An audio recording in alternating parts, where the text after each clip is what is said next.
Actually কোরআন শুধু কিতাবই নয়, এটি একটি জীবন্ত গ্রন্থ যদি কেউ সেটাকে ধারণ করেন। অ্যাকচুয়ালি আমি যে প্রশ্ন দিয়ে আসলে এই সিরিজটি শুরু করেছি যে মানুষ কিছুদিন পরে আগ্রহ হারায়, কারণ তারা শুধু পড়ার জন্যই পড়েন, জীবনে বা জগৎ পাঠ করে তারা দেখেন না কিতাব দিয়ে। তো আপনি চমৎকার বলেছেন, যারা আসলে এই জগৎ পাঠে নামবে এই কিতাব দিয়ে, জীবন এবং জগতের পাঠ যারা কোরআন দিয়ে করবে, যাদের কাছে জীবন্ত হয়ে উঠবে, তারা এতে আগ্রহী হয়ে উঠবেন বা মজা খুঁজে পাবেন বা বাস্তবতা দেখতে পাবেন।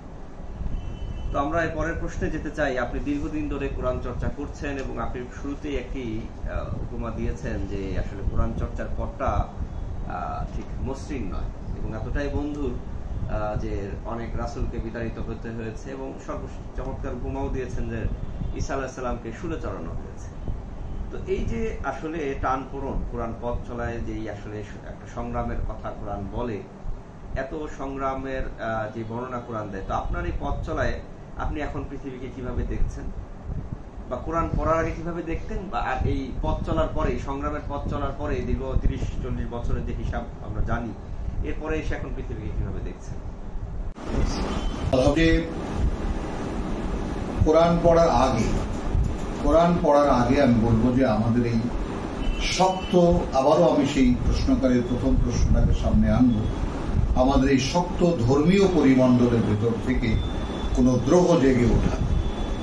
আমি নিতান্তই একটা নিঃসন্দেহে বলবো আমার নিজেকে যে আমি আমাকে কেউ জানুক বা না জানুক, কেউ চিনুক বা না চিনুক, এতে ব্যক্তিগতভাবে আমার কিছু এসে যায়।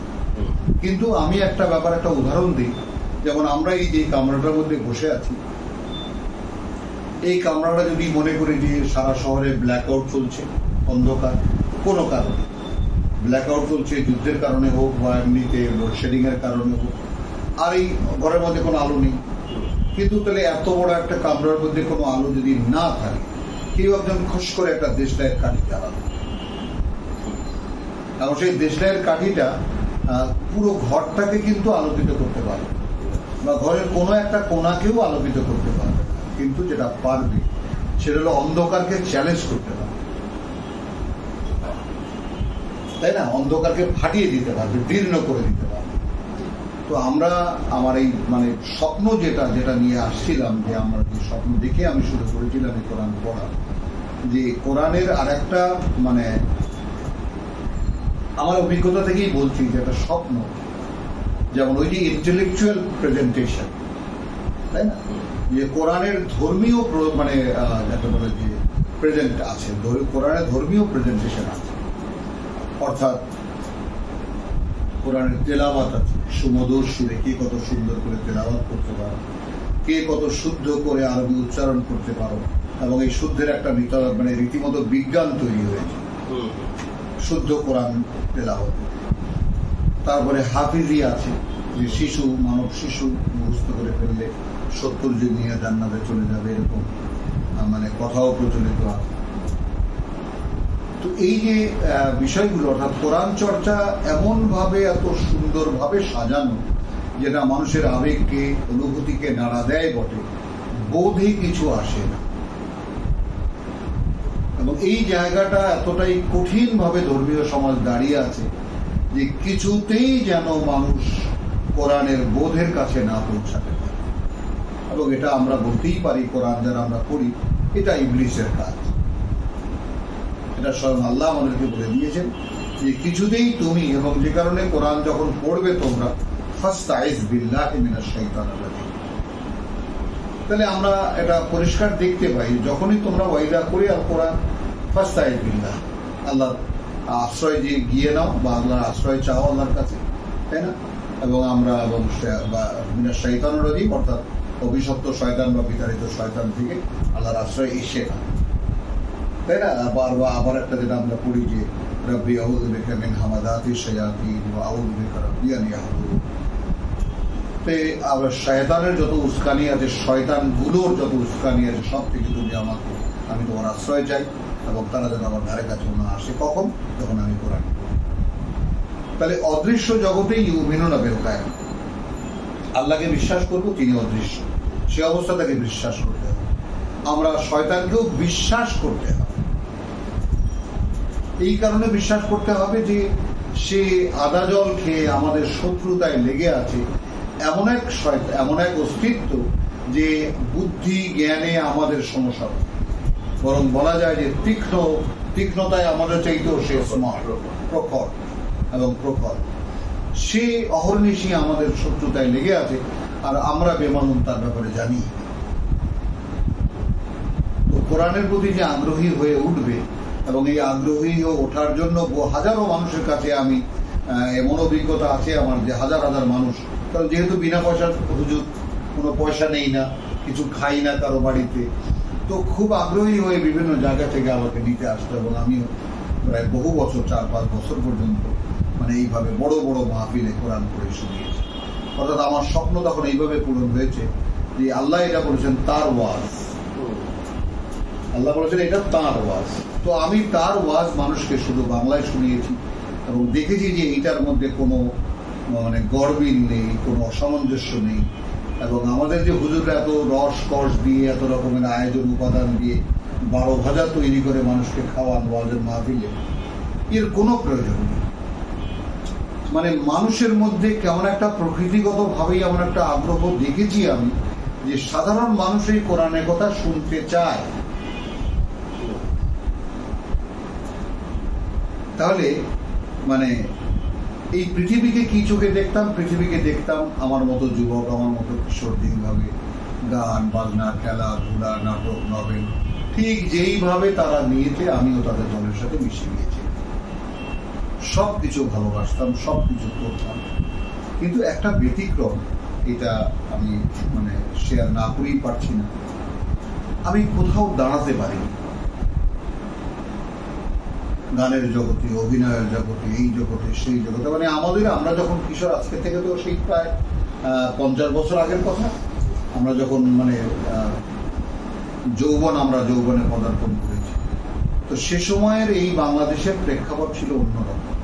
খুবই পরিচ্ছন্ন একটা সমাজের প্রেক্ষাপট ছিল। সেখানে নারী পুরুষের সম্পর্ক ছিল একটা বিশ্বাস এবং আস্থার উপর।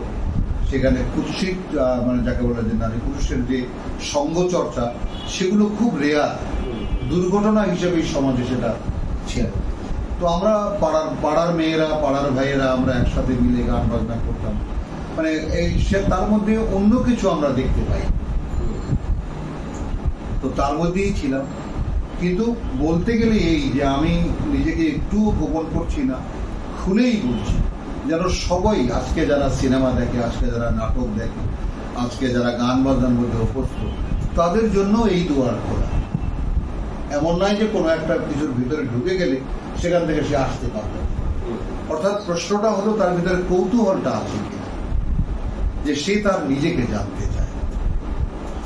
তো এখানে প্রশ্নের যে পৃথিবীতে আগে, এই কোরআন চর্চার আগে আমি এই ঈদের নামাজ পড়া, নতুন কাপড় দিয়ে চিন্তা করা, রোজার মাসে খাবার দাবার নিয়ে ফুর্তি করা, এই যা কিছু ধর্মীয় সমাজে চলে, আমিও তাদের মধ্যে একজন ছিলাম। কোনো পার্থক্য আমাদেরও ছিল না। তাই ঈদের আগের থেকেই শুরু হতো, পাঞ্জাবিটা কিরকম হবে, স্যান্ডেলটা কিরকম হবে, তাই না, এরকম ব্যাপারগুলো, টুপিটা কিরকম হবে, ঈদে ইত্যাদি ইত্যাদি, মা একবার ঈদে খাওয়া দাওয়া কি হবে, যেইভাবে আমরা এখন ঈদ করি, সেই একইভাবে একই রকম দোষাবস্থার ছেলে যেরকম, যুবক যেরকম, কিশোর যেরকম, আমিও সেরকম ছিলাম। এখন কিভাবে দেখছি, মানে এখন যদি বলি যে মানে কি বলবো, যে কোরআনকে আল্লাহ রাব্বুল আলামিন সূরা আনামে বলেছেন বাসায়ের। তো বাসায়ের মানে মুরব্বীরা বা তর্জমা যারা করেছেন কোরআনের, তারা অনেকেই অন্তর্দৃষ্টির আলো, এই ধরনের, আমার মনে হয় যে এই সর্বশ্রেষ্ঠ একটা মন্তব্য যেটা আমার পিতা লিখেছেন, যে অন্তর্দৃষ্টির আলো, কোরআন অন্তর্দৃষ্টির আলো। আমি তার পুত্র হয়ে কোনো ধৃষ্টতা নয়, অর্থাৎ আমি বলতে চাই এটাকে আর একটু সাধারণে আমি নিয়ে আসতে চাই, এবং আমি বলতে চাই এটা চশমা। যেমন আমরা কটাক্ষ করি বা নাটক, নভেল বা সিনেমার ডায়লগ এরকম আছে যে রঙিন চশমা চোখে দিয়ে দুনিয়াটা রঙিন দেখ, আমরা বলি না যে তুমি রঙিন চশমা চোখে দিয়ে আছো, তো এই জন্য পৃথিবীটা তোমার কাছে খুব রঙিন লাগে। তো আগে আমি যেটা বলতে চাই যে আগে আমি ছিলাম যেমন সাধারণ একজন মানুষই ছিলাম, এদেশের ধর্মীয় পরিবারের ছেলেরা যেভাবে হয় সেরকম ভাবে। তখন পৃথিবীকে তোমরা বা আইকালের মানুষরা বা তখনকার মানুষরা, তখনকার যুবকরা যে চোখে দেখত, আমিও সেই চোখেই দেখতাম। কিন্তু ওই যে ব্যতিক্রমী একটা অন্তর্জালা সবসময় আমার ভিতরে কেমন যেন একটা আগ্নেয়গিরির আগুনের মতো যে এই কোথাও আমি দাঁড়াতে পারতাম না। এটা আমি আমার ব্যতিক্রমী কোনো চরিত্র দাঁড় করাচ্ছি না, অর্থাৎ বলা এই জ্বালাগুলো বোধহয় আল্লাহ তালাই দিয়ে দেন মানুষের মনে। তো এইটা এখন আমি যেটা বলছি সূরা আনামের 104 নম্বর আয়াত, 103 নম্বর বলছে লা তুদরিকুহু আল আবসার, শনাক্ত করতে পারে না তাকে কোন দৃষ্টি। ওয়া হুয়া ইউদরিকু আল আবসার, কিন্তু তিনি শনাক্ত করতে পারেন সকল দৃষ্টি। এই কথাটুকুকে বোঝার জন্য আমার মনে হয় যে আমি বহু বছর আমি লাগিয়েছি এর বাস্তবতাটাকে। অর্থাৎ একজন সৃষ্টিকর্তা, তিনি সব দৃষ্টি, এগুলো তো সব তিনিই তৈরি করেছেন। এখন এই পশু পাখি যাকে বলে যে কত চোখ নাই এরকম তো কেউ নাই প্রাণীদের মধ্যে, তো সব চোখ কোথায় কখন কিভাবে তাকায় এটা তিনি শনাক্ত করতে পারেন, আর কোন চোখ তাকে শনাক্ত করতে পারে। এই সৃষ্টিকর্তার এই অবস্থানটা আমি এখনো বলবো যে এখনো আমি বোধহয় সেই শিশুর মতোই এই প্রশ্নের মুখে আমি এখনো চেষ্টা করি যে সৃষ্টিকর্তার সেই বিশালতা, তার যে সেই দৃষ্টির যে ব্যাপ্তি, এটা আমার অনুমানে আমি আনতে পারি। তো আমি আমার সেই অক্ষমতার মধ্যে আবার যখন প্রবেশ করি তখন ওয়াহুয়াল লতিফুল খাবির, আয়াতের তৃতীয় অংশ, এবং তিনি সূক্ষ্মতর বিষয় খবর রাখেন। ডাইরেক্ট আমরা বাংলা যেটা বলব খবর রাখেন। কাদ জাআকুম বাসাইরুন মিন রাব্বিকুম। তো আমি বলতে চাই আগের আয়াতের সঙ্গে যে কোন দৃষ্টি তাকে শনাক্ত করতে পারে, তিনি সব দৃষ্টি শনাক্ত করেন। এর পরের আয়াত বলছে কাদ জাআকুম বাসাইরুন মিন রাব্বিকুম, তার মানে উত্তর যেন এইরকম যে তুমি তোমার সৃষ্টিকর্তাকে যে দেখতে পাও না, এই বিষয়টা অস্থির হওয়ার কিছু নেই। তোমাকে তাকে দেখতে পাওয়ার চশমা দেওয়া,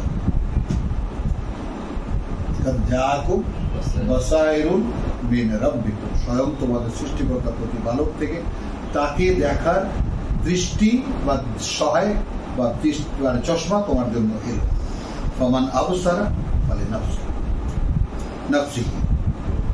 এতটাই স্পষ্ট এবং এতটাই আমাকে প্রেরণা যোগায়।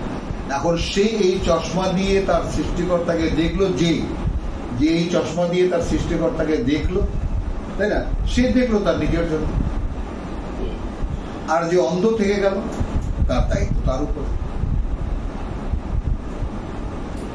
ওয়ামা আনা আলাইকুম বিহাফিজ, রাসূলের বক্তব্য যে আমি তোমাদের উপরে পাহারাদার, তোমরা কে দেখতে চাইলা আর কে দেখতে চাইলা।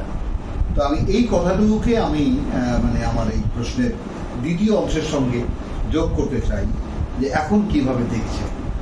তো এখন দেখছি, এখন মনে হয় যেন এখন সব দেখছি, আর আগে মনে হয় যেন আগে কিছুই দেখতাম না, যা এখন দেখতে। এখন আমি আমার আগে কোথায় ছিলাম তা আমি জানি, আমি এখন এখানে কেন আছি তা আমি জানি, আমি এর পরের জীবন, অনন্ত জীবনে আমি কোথায় থাকবো, এবং আমি তা নিয়ে ভাবনায় বিভোর হয়ে থাকতে পারি। আলহামদুলিল্লাহ, এটা আমি মনে করি যে আমার প্রতি আল্লাহর একটা করুণা। কোরআন যে গায়েবে বিশ্বাস করতে বলে, যেটা আসলে অদৃশ্য, এই কোরআনের পাঠ একটা মানুষকে সেই গায়েবের সাথে সংযুক্ত করতে পারে, এবং সেই জীবনটাকে আপনি এখন আপনার যে বর্তমানে যে দীর্ঘ কোরআন চর্চার পরের যে জীবন, সেটা সেই গায়েবের সাথে সংযুক্ত। আলহামদুলিল্লাহ, আলহামদুলিল্লাহ। তো আমরা এর পরবর্তী একটি প্রশ্নে আবার যাব, যে এটা খুব সাধারণ, কোরআনের পাঠক মাত্রই কিছুদিন যখন চর্চা করেন তারা একটা টান পূরণ অনুভব করেন। কোরআন পড়ে এখন আমাদের এই চাকরি, আমাদের এই জীবন ব্যবস্থাকে ছেড়ে দেবো, আমরা কি জঙ্গলে চলে যাব, সব ছেড়ে ছেড়ে কি ঘরে বসে বলবো? তো তারপরে পরিবারের প্রতি দায়িত্ব নিয়ে অনেক সময় ক্রাইসিস উৎপন্ন হয়, যেগুলো আসলে প্র্যাকটিক্যাল, খুব প্র্যাকটিক্যাল। যারা একটু চর্চা করতে যান তাদের যে ফোর্সটা তারা, তো স্বভাবতই এখন চলে আসে এই কোরআন চর্চা কি তাহলে পারিবারিক জীবনের সাথে সাংঘর্ষিক? তো আপনার এই পথ চলে আপনি ব্যাপারটাকে কিভাবে দেন? আমি এখানেও 1984 সালে কোন একটা ইসলামী গ্রুপের সভায় আমি ছিলাম, দাওয়াতি, আমাকে আহ্বান করা হয়েছিল। তাদের রাত মানে সভ্যদারি করে, রাত জেগে তারা আলাপ আলোচনা করেন কি করণীয়। তো সেখানে প্রধান যিনি, তাকে আমি নিবেদন করলাম যখন গোল হয়ে আমরা বসা, যে আমি একটা বিষয় যদি আমাকে একটু মানে বলে দেন, যে আমি যতটুকু কোরআন পড়েছি তাতে দেখেছি, রাসূলদের জীবন যতটুকু শুনেছি তাতে আমি দেখেছি যে কোরআন প্রতিটি পদক্ষেপের সাংঘর্ষিক। এখন আমাদের দেশে আলেমদেরকে মানুষ এত 17-18 পদ দিয়ে কেমন করে খাওয়ায়, এত ফুলের মালা, এত নারায়ে তাকবীর, এত আদর, কেমন করে সম্ভব? যেখানে আমরা দেখছি যে রাসূলদেরকে বিতাড়িত হতে হচ্ছে, হ্যাঁ, রাসূলদেরকে বিতাড়িত হতে হচ্ছে, পাটকেল খেতে হচ্ছে, হিজরত করতে হচ্ছে, চলে যেতে হচ্ছে দেশ ছেড়ে, তাই না? সেখানে সেই রাসূলের কথা বলতে এসে, সেই আল্লাহর কথা বলতে এসে তারা এই সাধারণ মানুষের কাছে আপ্যায়িত হচ্ছেন, এবং কিভাবে, এবং প্রচুর টাকা পয়সাও দেয় তারা, এবং রাষ্ট্রের একটা ক্ষমতার উৎস বরং ধর্মীয় সমাজ, এই ধর্মীয় সমাজ বা ধর্মীয় গোষ্ঠী। তো আমি এখন যেটা বলতে চাই যে এই দীর্ঘ কোরআন চর্চার যে, হ্যাঁ দীর্ঘ তো বটেই, কারণ একটা জীবনের আমার যদি 70 বছরের জীবন হয়ে থাকে, তার মধ্যে আমি 10 বছরকে উল্লেখ না করলেও 30 বছর তো উল্লেখযোগ্য। 30-35 বছরটা একেবারে এইখানে, এই একই জায়গায়, যেমন এই আমার যে পাড়ায় আমি থাকি, পাড়ার অন্তত স্থায়ী বাসিন্দা যারা, তারা সকলেই জানে যে আমি কাজটা করি। আমার গ্রামের দেশের বাড়ি, এবং আমার এই বাংলাদেশের বহু জায়গা আছে উত্তরবঙ্গে, আমার একটা চলাচল ছিল সব জায়গায়। আমি প্রশ্নটার মধ্যে যে কথা ছিল যে সাধারণ মানুষেরা যারা আসেন, খুব আগ্রহ নিয়ে আসেন, কিছুদিন পড়েন, এবং পড়ার পরে দেখেন যে এই মূল রহস্যটা যেটা, আমি সেটা প্রশ্নকর্তার প্রশ্ন উত্তরে বলতে চাই, তিনি তার চিন্তা ভাবনার কোনো প্রতিফলন এখানে দেখেন না। প্রথম যে ধাক্কাটা সে খায়, যে তিনি কোরআন, আল্লাহর কিতাব, প্রথমেই আগ্রহী হয়ে আসে এই কারণে যে এর একটা অলৌকিকতার সঙ্গে তার মধ্যে একটা সম্পর্ক হয়ে যাচ্ছে, এখন তার বেলায় সবকিছু অলৌকিক ভাবে। এটা একটা ক্ষেত্র কাজ করে, আরেকটা ক্ষেত্র কাজ করে অনেক সময়, যে আমরা যে ধর্ম জানি যে এটা করলে অনেক সওয়াব, এটা করলে এরকম অনেক শর্টকাট কোনো ফর্মুলা হয়তো তারা পেয়ে যাবেন, ওই যে অক্ষরে অক্ষরে 10 নেই, জি জি, এটা পাশাপাশি কিছু দোয়া দূরত্বরা শিখবেন, যাতে অনেক নেকি হয়ে যাবে, সকলেই প্রেসক্রিপশন এবং নেকি কামার উদ্দেশ্যে আসে, এসে দেখেন আসলে তো কিছু নেই, বরং এটা পরিবার থেকে উল্টো দিকে টানছে। মানে এটা মানে মন্তব্য করতে কোনো দ্বিধাই থাকার কথা না, টোটাল বিষয়টাই, পরিপূর্ণ বিষয়টাই একবারে সমুদয় সাংঘর্ষিক। এখানে বলা কোনো একটি কথা না আমাদের ধর্মীয় সমাজে আছে, না আমাদের জীবন চর্চার মধ্যে আছে, না কোথাও আছে। তো কাজে এর কোনো একটি কথা যদি কোনো অ্যাপ্লিকেশনে যায়, যে আমি লেখা দেখেছি কোরআনে, কথাটা এটা এইরকম, আমার মনে হয় যে এটা এইরকম মানে হলে ভালো হয় বা এরকম করা উচিত, মানে মুহূর্তের মধ্যে মানুষ এমন রুদ্রমূর্তি ধারণ করে, আল্লাহ বাদ হয়ে যায়। আমি সাংঘর্ষিকতার এই ব্যাপারটাকে সামনে দাঁড় করিয়ে তারপর বলব, কোরআনে অনেকেই আসেন, এসে থাকেন, দুদিন দেখেন, বোঝেন। তো প্রথমেই বলেছি যে তিনি তার মনে যে সমস্ত চিন্তা নিয়ে আসেন তার কোনো খোরাক এখানে পান, এ যায় একদম। এরপরে এখানে আরেকটু প্রবেশ, সবর যারা করে, ধৈর্য যারা ধরেন, তারা আরেকটু গভীরে যাওয়ার চেষ্টা করেন। গভীরে গেলে দেখেন যে তার বাস্তব জীবনের সবকিছুর সঙ্গে সাংঘর্ষিক কথাবার্তা হচ্ছে। বিশেষ করে মানুষ পারিবারিক সাংঘর্ষিকতার জায়গাটা আসলে নিতে পারে না অনেক মানুষই, কারণ যে মানুষকে পরিবারে ফিরে যেতে হচ্ছে, এবং মানুষ সে পরিবারের সাথে যখন ব্যাপারগুলো তান্ত্রিক কোনো অবস্থা তৈরি করে অনেক মানুষের জীবনে আমরা শুনেছি, সেই সাংঘর্ষিক ব্যাপারটা আসলে কি মানুষের তৈরি করা নাকি আমাদের জীবন চলায় ভুল নাকি এটাই করে না? মানে ব্যাপারটা হলো যে আমরা একে তো এমন এক ধর্মীয় সমাজের মধ্যে বসবাস করি, এই ব্যাপারটা যদি কারো মানে একেবারে মূল রহস্য সহকারে জানা না থাকে, তিনি এই ব্যাপারটাকে শনাক্ত করতে বুঝতেই পারবেন না ঘটনাটা কেন ঘটেছে।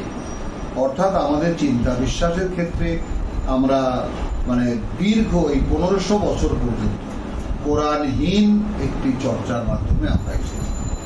আমাদের বাংলার ইতিহাসে আমরা যদি পড়ি তাহলে আমরা খুঁজে পাবো আমাদের নিজেদের অস্তিত্ব বোধহয় 4-5 পুরুষ আগেই হিন্দু ছিলাম, তাই না? বা কারো 10 পুরুষ আগে বা 6 পুরুষ আগে আমরা হিন্দুই ছিলাম, তাই না? দেশের দ্রাবিড় আমরা, মানে গাঙ্গেয় বদ্বীপের সন্তান আমরা। তো প্রধানত আমাদের জেলে এবং মানে মৎস্য এবং কৃষক, এখান থেকেই আমাদের এই মানে পূর্বপুরুষদের উত্থান। তো সেইখানে জেলে এবং মানে কৃষকদের যারা নিতান্তই প্রকৃতির উপরে নির্ভরশীল, এই প্রকৃতির একজন কর্তার প্রতি তাদের একটা দুর্বলতা আছে। আর এই প্রকৃতির দুর্বলতার উপরে যে ব্যাপারটা পরিষ্কার, সেটা হলো যে মানে প্রাকৃতিক জীবন যারা যাপন করেন, প্রকৃতির একজন কর্তার কাছে তাদের অসহায়ত্ব নিয়ে তারা সবসময় হাজির হয়। এই জায়গাতে আমাদের ধর্মীয় যে সমস্ত ধর্মগুরুরা রয়েছেন, তারা কিছু কিছু মানে মধ্যসত্ত্ব ভোগী বা মধ্যসত্ত্বার একটা ভূমিকা পালন করে, যে অমুক হুজুরের কাছে যাও এই সমস্যার সমাধান, অমুকের কাছে পানি পড়া নাও এই সমস্যার সমাধান। তাহলে আমি আর এই ব্যাপারে খুলে বললাম না। এই বিষয়গুলোতে আমাদের যে চিন্তা বিশ্বাস, সেটা হলো যে তুমি তোমার জীবনটাকে যেভাবে ইচ্ছা সেভাবে পালন করো, কিছু পয়সা হুজুরকে দিও, কোনো এক হুজুরের মান্য হয়ে থেকো, এইভাবে আমরা বিশ্বাস করি। তো আমাদের জীবন চর্চার মধ্যে ধর্মের একটা ভূমিকা এইভাবে আছে যে এটা একটা মানে কোরআন যেমন বলছে লাহবুন বা লাইব, এটা মানে খেলা এবং বিনোদন। তো সর্বৈব আমাদের বাস্তব জীবনে আমাদের চাকরি বাকরি ব্যবসা বাণিজ্য কিভাবে আমরা করি না করি, সেখানে পরিষ্কারভাবে এটা স্পষ্ট হয়ে যায় যে ধর্মটা এখানে একটা মুকুটের মতো, ধর্মটা একটা অলঙ্কারের মতো। এটা আমাদের অন্তরকে তৃপ্তি দেয় যে আমি যা কিছুই করি, আল্লাহ আমি এটা পাপ করি, ক্ষমা করে দিই, মোটামুটি একটা রিল্যাক্স এখান থেকে আসে। তাহলে এটাকে বিনোদনের মতোই করেছে।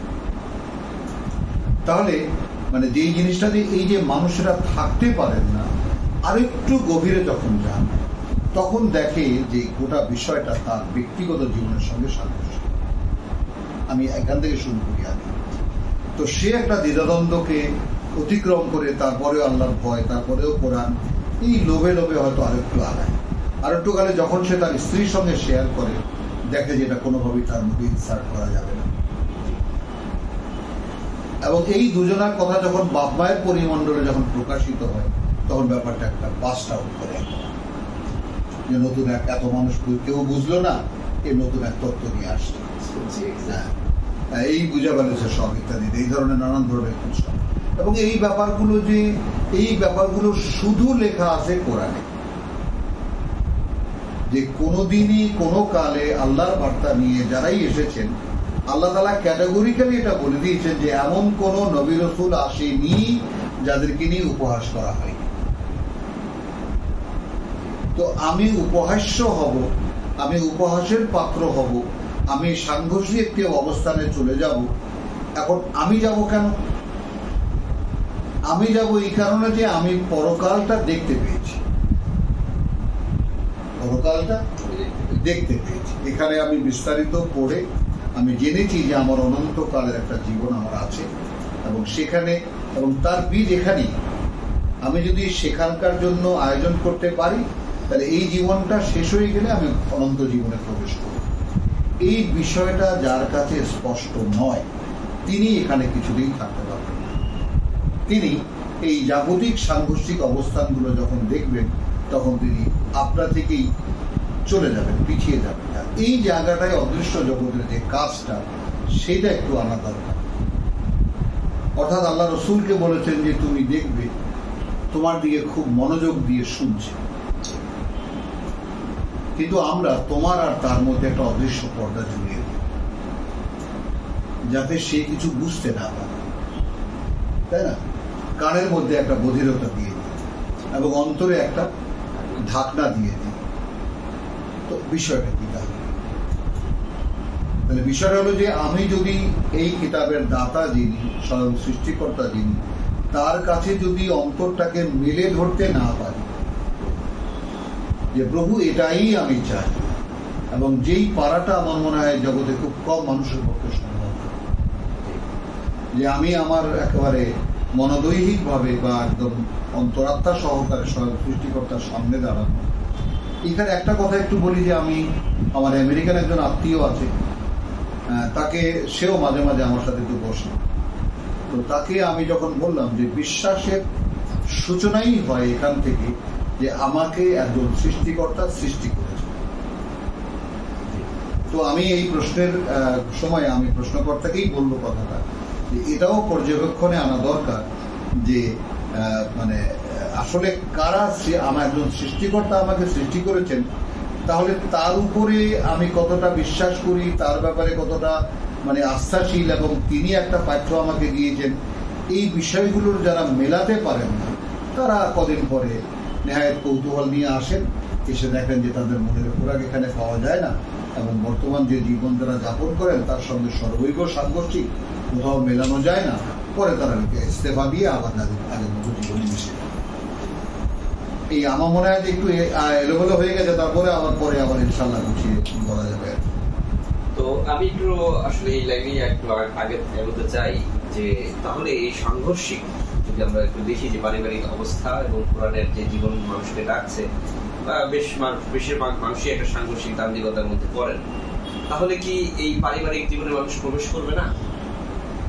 সব থাকবে, পারিবারিক জীবন থাকবে, এই পরিবার থাকবে, এই চাকরি থাকবে, এই কাজ থাকবে, এই ব্যবসা থাকবে, সবকিছু একই রকম থাকবে, মানুষটা বদলে যাবে।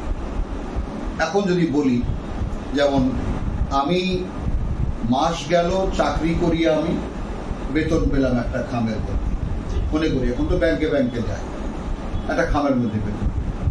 এখন কোন মানুষের পক্ষে সম্ভব যে সে এইটা বিশ্বাস করবে যে টাকাটা আমাকে আল্লাহ দিয়েছে?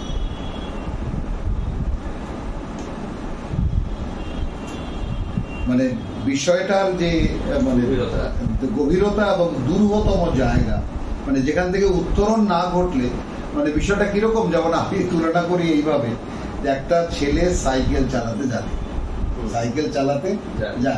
সাইকেল নিয়ে কত খেলিকেচা করে সে তার সামনে, আর একইভাবে তার বন্ধু সমবয়সী সে সাইকেল চালাতে জানে। এখন সে চিন্তা করেই পায় না যে দুটো চাকার উপরে এরকম একটা মানুষ কেমন করে থেকে যাচ্ছে।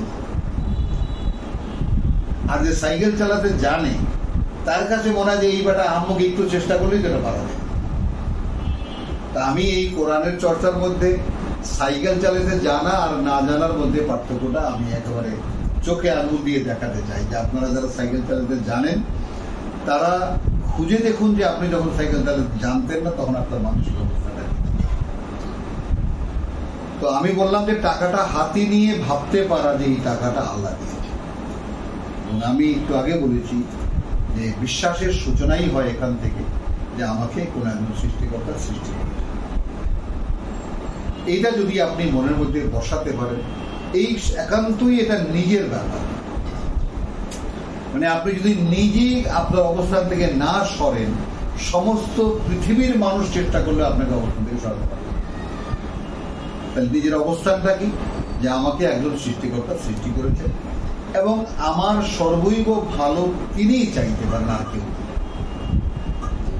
যেহেতু তিনি আমাকে সৃষ্টি করেন, তাহলে তার কাছে কোনো দায়বদ্ধতা আছে।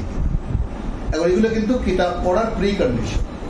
কিতাব আপনি এখনো পড়েননি, মনে করো যে তুমি এখনো কিতাব পড়োনি, কিতাব সম্পর্কে সব জানো, সামান্য তোমার জানো। তো এই ক্ষেত্রে যেমন এই সাধারণ বিশ্বাস থেকেও যদি বিশ্বাসটাকে এইভাবে তুলে আনা যায় যে আমাকে একজন সৃষ্টি করে, এটা সমস্ত বিপদ আপদ আল্লাহ আমাকে বাঁচাবে, তো আমাকে একজন সৃষ্টিকর্তা সৃষ্টি করেছেন। এবং শুধু এইটা যদি ভাবনার সূচনা এখানে আসে যে আসলে আমি করছি কিনা এইগুলো, এবং আমি যেইভাবে কথাটা বললাম, আমার বন্ধু বান্ধব তো অনেকেই আছে, তাই না? আমি বলি যে 100 পার হয়ে যাবে, হিসাব করলে 100-150 পার হয়ে যাবে। আমরা এক বয়সী ছেলে, এই 2-3 পাড়া মিলে, তারা সকলেই আমার বন্ধু এবং খুব ভালো সম্পর্ক, প্রত্যেকের সঙ্গেই আমার। তো আমি দেখতাম কার ভাবনা কিরকম।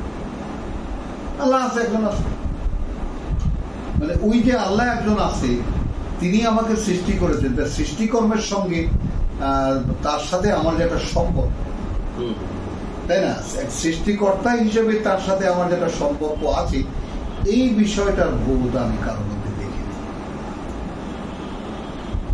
খুব বেশি হলে আল্লাহ সৃষ্টি করে না করলেই পারত, এই এত ঝামেলার দরকার কি ছিল?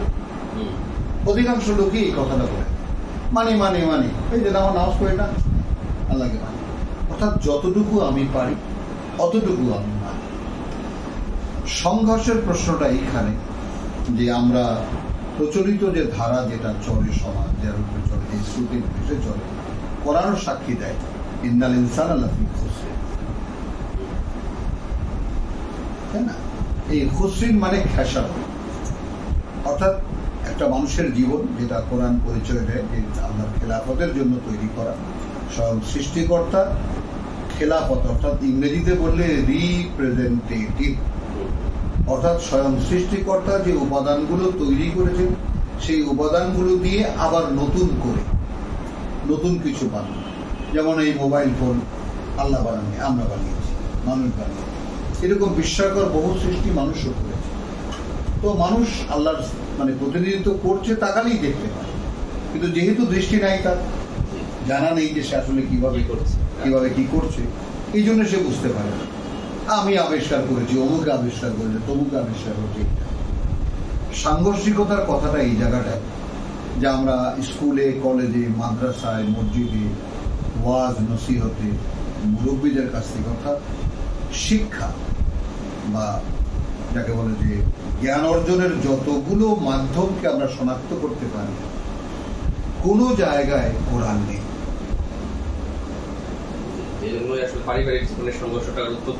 শুধু পারিবারিক না, পারিবারিক জীবনে, ব্যবসায়িক জীবনে, কর্মজীবনে, মানে নিজের শত্রু নিজেই হয়ে দাঁড়াতে হয়। এবং এইটা এতটাই স্বাভাবিক যে আমি যদি আমার কর্মের মুখে পড়ে যাই, আমি যদি এমন একটা চাকরি করি যেখানে থাকে যে এই চাকরি মানে করতে গেলে আমি কোরআন চর্চা করতে পারবো, আবার আমি এমন একটা ব্যবসা করি যে ব্যবসাটা করতে গেলে আমি এই যে কোরআনে যা আমি শিখবো সে অনুযায়ী আমার নিজেকে গড়ে তুলতে পারবো। এটা যেমন একদম ব্যক্তিকে প্রশ্নের মুখে দাঁড় করিয়ে দেয়, তাই না? তেমনি এনভায়রনমেন্ট বা পরিমণ্ডল সেভাবে আছে। এক দ্বিতীয় প্রশ্ন হলো এই যে সাংঘর্ষিক ব্যাপারটা মানে হারমোনিক কেমন করে হবে, মিলবে কেমন করে? কারণ মানুষ তো এই পরিমণ্ডলের বাইরে চলে যেতে পারে না। তাহলে এর সাথে মানুষের পথ চলাটা কেমন হবে? মানুষের পথ চলা বলেছি, যে কাজ যে করছে তিনি সে কাজই করবেন, এবং যাকে বলে যে যেই ব্যবসা বাণিজ্য, চাকরি বাকরি, যা কিছু যেই পরিবার তার আছে সেখানেই তিনি থাকবেন। শুধু পরিবর্তন হলো তার ভিতরে। যেমন ইউমিনুনা বিল গায়ব ওয়া বিল আখিরাতি হুম ইউকিনুন,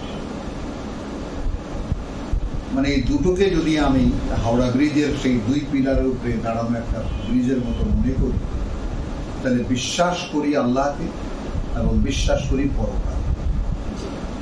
তাহলে এই জিনিসটার উপরে যদি কোনো মানুষ দাঁড়াতে পারে, তাহলে এই জাগতিক যে সাংঘর্ষিক ব্যাপারগুলো সেগুলো সে দেখবে ইতিবাচক ভাবে,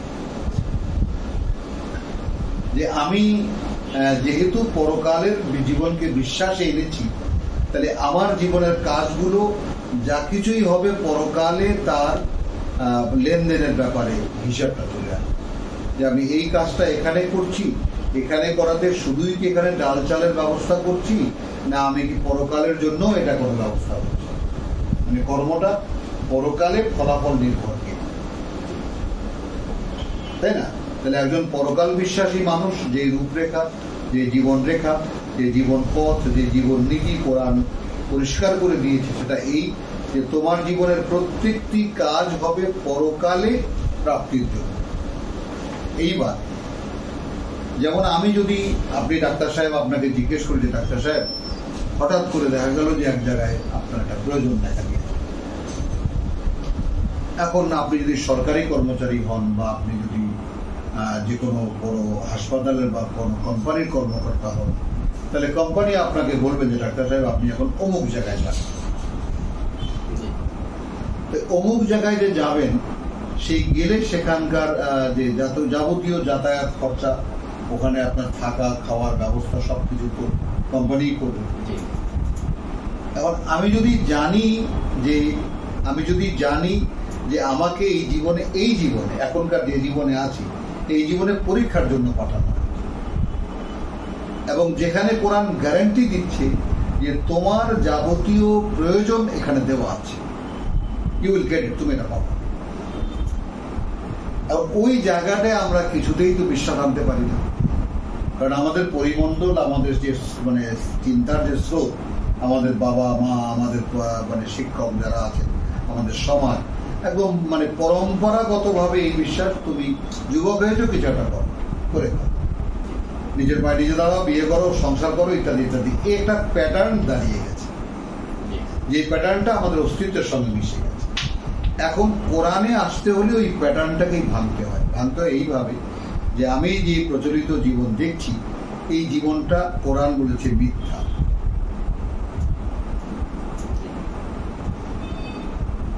বেশ, এটা মানতে অনেক দিন লাগবে যে যা কিছু দেখছি সবই মিথ্যা, যা কিছু দেখছি সবই প্রতারণা। এ কেমন করে সম্ভব হলো?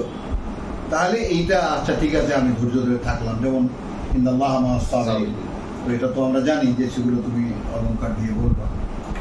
ব্যাপার হলো যে এই যে আমি আচ্ছা আরেকটু দেখি পড়ি, এই তুলনাগুলো করতে গেলে আমি দেখবো যে আমি যে জীবনের উপরে আছি এটা আসলেই মিথ্যা। আমি নিজে একেবারে তার সাক্ষী হয়ে যাবো। আচ্ছা, এর আগে এইখানে আসার আগে যে আমার এই যে পারিবারিক যে ছোটখাটো ঝগড়াঝাটি, সাংঘর্ষিক অবস্থান, কর্মক্ষেত্রে অবস্থান, তো আমি যেটা বললাম কি, শুধু যদি বিশ্বাসটাকে যদি আমি বদলাই যে আমি এমন কিছুই করতে পারি না যা আমি করছি, আমি যদি চুরিও করি সেটাও আল্লাহ আমাকে দিয়ে করাচ্ছে, আমি যদি খুব নষ্টভ্রষ্ট একটা কাজও করি সেটাও আল্লাহ আমাকে দিয়ে করাচ্ছে। কিভাবে? সূত্রটা এই যে ওই কাজটা করাচ্ছে আমাকে দিয়ে শয়তান। এখন সেই শয়তান আমাকে দিয়ে যে করাচ্ছে কাজটা, আল্লাহর অনুমোদন আছে এখানে। এখন আমরা এই কজন লোক এই কথাটা জানি যে আল্লাহর অনুমোদন ছাড়া শয়তানও তার অ্যাক্ট করতে পারে না। এখন যেই মানুষটা তার নিজের ইচ্ছাগুলোকে স্রোতের সঙ্গে ভাসিয়ে দেয়, দর্জন যেভাবে যাচ্ছে, সারা পৃথিবীর মানুষ যেভাবে চলছে, সেইভাবে সে চলাকে কমফোর্ট বোধ করে, যে এখানে যা ভাই আছে না, যে এমন আছে না, খাওয়া দাওয়া ফুর্তি করো, দুনিয়াটা মস্ত বড়, তাই না, নগদ যা পাও হাত পেতে নাও, বাকির কথায় শুনো, এরকম বহু বড় বড় ডায়লগ, তাই না? ইদানিং নাটকে খুব শুনেছি, যেটা এবং দেখিও মাঝে মাঝে আমি 2-4 মিনিট, যে জীবন তো একটাই। এই ব্যাপারটার উপরে মানুষকে দাঁড় করাবার একটা ভ্রান্তকর চেষ্টা চলছে। এবং আসলে আর একটা ব্যাপার আমরা কেউ লক্ষ্য করি না, আমাদের যে ধর্মচর্চা, এই ধর্মচর্চায় একদল লোক আছে ইসলামী শাসন কায়েম করে, আর ওয়াইজিনরা আছেন পরকালের ভয় আপনাকে কিছুটা দেখায়, কিন্তু আপনি যদি ওয়াজ পুরো প্যাকেজটা কেউ শোনে, তাহলে দেখবে সে আসলে আপনাকে এই জীবনেই সুখে শান্তিতে বসবাস করার একটা প্রেরণা সে আপনাকে দিয়ে দেয়, যে কারণে আপনি মন ভরে তাকে টাকা দেন। উপস্থিত সমস্যার সমাধান এক্ষুনি, এর উপরে আল্লাহর রহমত, এর উপরে আল্লাহর করুণা, এই ব্যাপারগুলো এই জীবন নিয়ে। এবং ইসলামী দলগুলোর যে ইসলামী শাসন প্রতিষ্ঠার যে স্বপ্ন, তার পেছনে ওই কারণ একটাই, এখানে ইসলাম কায়েম করে এখানে সুখে থাকবে। এই কথাটা কেউ আমরা দেখি না। তো যে কারণে পরকাল বিশ্বাস না থাকার কারণে বৃহত্তর সমাজের অধিকাংশের মধ্যেই, যারা কোরআন সাক্ষী দেয়, যে পরকাল বিশ্বাস নেই। এ হলো মূল রহস্য। যেহেতু কোনো মানুষ পরকাল, তুমি তোমার স্ত্রীকে দেখো খুঁজে, তোমার পিতামাতাকে টোকা দিয়ে দেখো, আসলে পরকালের যে জীবনটা সেই ব্যাপার সম্পর্কে আমরা জানি না। এটা আমাদের হতভাগ্য হোক, আমরা মানে দুর্ভাগ্য হোক, বা যে বা কোনো ভাবে হোক, আমরা এটা জানি না যে আমাদের পরকালের অনন্তকালের জীবন আছে। হ্যাঁ, পরকালে জানা, পরকালের জন্য তার মনে করি যে আচ্ছা যদি হয়তো বা আছে, হয়তো বা নাই, কিন্তু কেউ নিশ্চিত না, যেটা কোরআন যেভাবে কনফার্ম করে ওয়া বিল আখিরাতিহি ইউকিনুন। বাদ বাকি চারটা ব্যাপারে বিশ্বাস, আর পরকালের ব্যাপারে নিশ্চিত বিশ্বাস।